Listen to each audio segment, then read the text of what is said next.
हरियाणा के शिक्षा मंत्री कंवरपाल ने गांव कोतापुर, सांगन, सिरटा व ग्योंग में सुनी जनसंवाद कार्यक्रम में लोगों की समस्याएं। शिक्षा मंत्री ने कैथल डिवीज़न लोक निर्माण विभाग के एसडीओ को निलंबित करने के दिए आदेश। डांड के राजकीय सीनियर सेकेंडरी स्कूल के प्रिंसिपल के खिलाफ भी कार्रवाई के दिए निर्देश। हरियाणा के शिक्षा मंत्री कंवरपाल गुर्जर ने रविवार को गांव कोतापुर, सांगन, सिरटा व ग्योंग में जनसंवाद कार्यक्रमों में शिरकत की। यहां गांव सिरटा में सांसद नायब सैनी ने भी जनसंवाद कार्यक्रम में शिरकत की। इस मौके पर भाजपा के जिला अध्यक्ष अशोक गुर्जर, सुरेश संधू, सुरेश गर्ग नोच, राजपाल तंवर, मनीष कठवाड़ भी मौजूद रहे। शिक्षा मंत्री कंवरपाल गुर्जर ने जनसंवाद कार्यक्रम में नहीं पहुंचने पर लोक निर्माण विभाग के एसडीओ को निलंबित करने के निर्देश दिए हैं। साथ ही गांव डांड के सरकारी स्कूल के प्रिंसिपल को समय पर नए कमरे बनाने की प्रक्रिया में ढील बरतने पर भी सख्त कार्रवाई के निर्देश दिए हैं। शिक्षा मंत्री ने कहा कि सरकार द्वारा परिवार पहचान पत्र योजना भी शुरू की गई है। यह एक यूनिक योजना है। देखिए, अच्छा रहा कार्यक्रम। लोगों की छोटी छोटी समस्याएं, मान लीजिए किसी की पेंशन नहीं लगी, कोई दुकान के रिपेयर की बात कर रहा है, ऐसा है जगह नहीं है, चाहता है कि मैं प्लान इस प्रकार से इस प्रकार की छोटी छोटी समस्याएं लोगों की है। कुछ लोगों की ऐसी समस्या भी है, मेरी आमदन है, वैसे यहाँ तो कोई इस प्रकार का आया नहीं, कोई भी इसने ये कहा होगा मेरी आमदन कम है और ज़्यादा लिखी गई है मेरा राशन कार्ड वाली कुछ थोड़ी समस्या है। और हमने तुरंत ही के जो लोग हमारे साथ थे मैं समझता हूँ काफ़ी में हल होगी, उनकी जो दही हुई तो जल्दी। ये जो हमारा जनसंवाद का मामला है, इसको मैं नहीं मानता कि ये हमारा चुनाव से संबंधित है।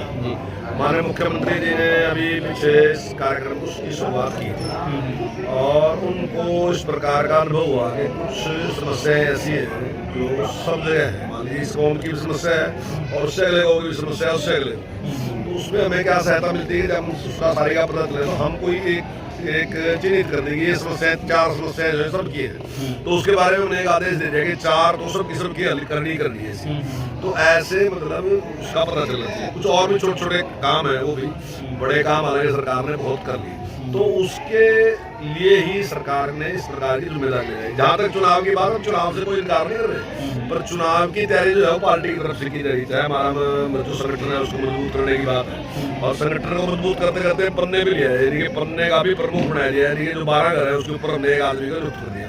तो हमारा वो काम है जिस प्रकार से अभी हमने विस्तारक निकाले, हर लोकसभा में विस्तारक निकाले बड़ी संख्या में 250 से लेके और 500 तक विस्तार जो है एक लोकसभा में निकाले कि हर बूथ पे जाएगा वर्कर वहाँ अपने संगठन को मजबूत है। वो हमारा पार्टी को मजबूत करने का काम है, चुनाव की तैयारी भी है। यहाँ लोगों के लिए जो हमारी जिम्मेदारी है उसको पूरा करना। बहुत से काम कर दिए जो बड़े काम थे, कहीं हॉस्पिटल बनाना था, कहीं कॉलेज बनाना था, कहीं ITI बनानी थी, ऐसे जो बहुत से काम थे वो सरकार ने कर दिए। लेकिन उसके बावजूद भी बहुत से काम ऐसे भी है जो अभी छोटे काम रह भी रहे हैं। तो अभी माननीय मुख्यमंत्री जी ने इस प्रकार का एक निर्णय लिया था कि लोगों के बीच में जाके बातचीत की जाए और लोग अपने आप बताएं। मान लीजिए हमने कोई स्कीम शुरू भी कर दी तो उसमें भी कुछ ना कुछ दिखते हैं, तो वो अपने मुंह से अपने आप बताए कि हमें ये समस्या हो रही, ताकि हम उसको सुधार सके, ठीक कर सके। तो उन्होंने काफी प्रोग्राम करे। प्रोग्राम करने के बाद में भी अगर मैं ही करता रहा तो बहुत लंबा टाइम लग जाएगा। तो इसलिए सारे मंत्री भी इसी काम को करें, सप्ताह में 1 या 2 दिन आप इसी काम के लिए दें। तो मैंने भी फैसला कह दिया कि 2 दिन जो शनिवार रविवार है वो दे दें। तो एक दिन में लगभग 4 प्रोग्राम एक हल्के में करते हैं और आपके साथ इसी प्रकार से बातचीत, जो भी समस्याएं हैं, कुछ काम जो नए हमने किए जैसे परिवार पहचान पत्र है, वो पूरे देश में सबसे पहले हमने बनाया।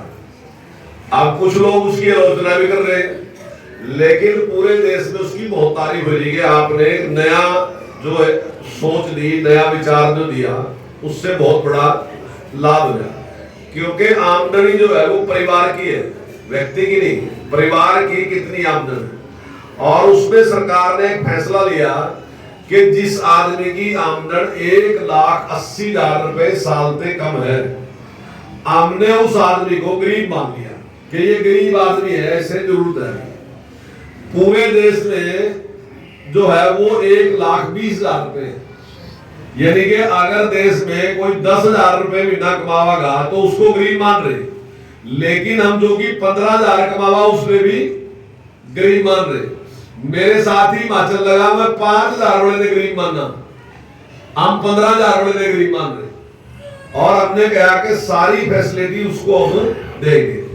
अब ये परिवार पहचान पत्र बन गया, लेकिन इसमें कुछ कंप्लेंट भी है। अब कंप्लेंट है कि कई कुछ लोग ऐसे हैं जिनकी आमदन बहुत कम है लेकिन छूट गए, उनका बढ़ा नहीं, आमदनी किसी ने गलती ज्यादा लिख दी, और कुछ ऐसे भी हैं जिनकी ज्यादा है उनकी कम लिख दी। वैसे उन्हें लिखवाई नहीं ज्यादा बड़ों ने, लिखी गई गलती से, लेकिन हमने उसको चालू कर रखा कि जिसकी गलत लिखी गई वो जाएगा अपनी ठीक करवाने। ऐसा नहीं है कि पहले जिस प्रकार से गया था बंद है उसके बाद ठीक नहीं होती। हमारा मानना यह है कि आमदनी कम और ज्यादा होती रहे। मान लो आज किसी व्यक्ति का गरीब है, उसकी 1 लाख से भी कम आमदन आया, 1,80,000 से कम है, लेकिन कल बेटे की नौकरी लगी तो आमदन बढ़ गई, तो फिर तो 1,80 का बढ़ा रहा, बीपीएल वाला तो रहा। अगर मान लो एक आदमी है ठीक ठाक पैसे कमा रहा, लेकिन जो कमाने वाला व्यक्ति है उसका कुछ ना कुछ हो गया तो वो गरीब हो गया बेचारा। तो हम उसको सारे सिस्टम को चला रहे लगातार। तो अगर कुछ ऐसे गरीब आदमी, मैं भी मान रहा इस बात में कि 5% लोग ऐसे हैं जिनका बढ़ना चाहिए था, लेकिन किसी ना किसी कारण से वो बढ़ा नहीं कारण, तो वो CSC में जाएगा, उसने ठीक करवा सका, मेरे भी आ जाएंगे तो हम भी उसने चेक करवा देंगे, तो वो सारा काम हम कर लेंगे।